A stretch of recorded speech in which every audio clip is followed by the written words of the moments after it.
चंडी देवी बड़ी प्रसन्नता के साथ उत्सव मनाती हुई भगवान रुद्रदेव की बहन बनकर वहां आ पहुंची। उन्होंने सर्पों के आभूषण पहन रखे थे। वे प्रेत पर बैठकर अपने मस्तक पर सोने का कलश धारण किए हुए थी।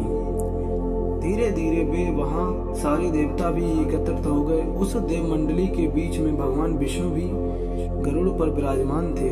पितामह ब्रह्मा जी के भी उनके पास ही मूर्तिवान वेदों, शास्त्रों, पुराणों, आगमों, सनकाद महासिद्धों, प्रजापतियों, पुत्रों तथा कई परिजनों के साथ उपस्थित थे। देवराज इंद्र भी कई आभूषण पहने अपने ऐरावत गज पर बैठकर वहां पहुंचे थे। सभी प्रमुख ऋषि भी वहां आ गए थे। ताम्बुरु, नारद, हाहा और हु आदि श्रेष्ठ गंधर्व तथा किन्नर भी शिवजी की बारात में शोभा बढ़ाने के लिए वहां पहुंच गए थे। इनके साथ ही सभी जगन माताएं, देव कन्याएं, देवियां तथा पवित्र देव कन्याएं भी वहां आ गई थीं। इन सभी के वहां मिलने के बाद भगवान शंकर जी अपने स्फटिक जैसे उज्जवल सुंदर वृषण पर सवार हुए। दूल्हे के वेश में शिवजी की शोभा निराली ही छटक रही थी।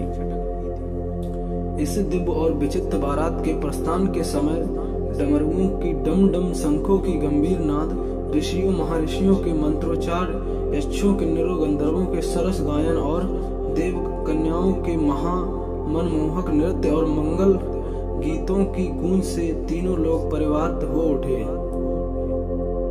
उधर हिमालय ने विवाह के लिए बड़ी धूमधाम से तैयारियां की और शुभ लग्न में शिवजी की बारात हिमालय के द्वार पर आग लगी। पहले तो शिवजी का विकट रूप तथा उनकी भूत प्रेतों की सेना देख कर मैना बहुत डर गई और उन्हें अपनी कन्या का परिग्रहण कराने में आनाकानी करने लगी। पीछे से जब उन्होंने शंकर जी को करोड़ों कामदेवों को लजाने वाला 16 वर्ष की अवस्था का परम लवाल्यम रूप देखा तो वे देह की सुध भूल गईं और शंकर पर अपनी कन्या के साथ साथ अपनी आत्मा को भी न्यौछावर कर दिया।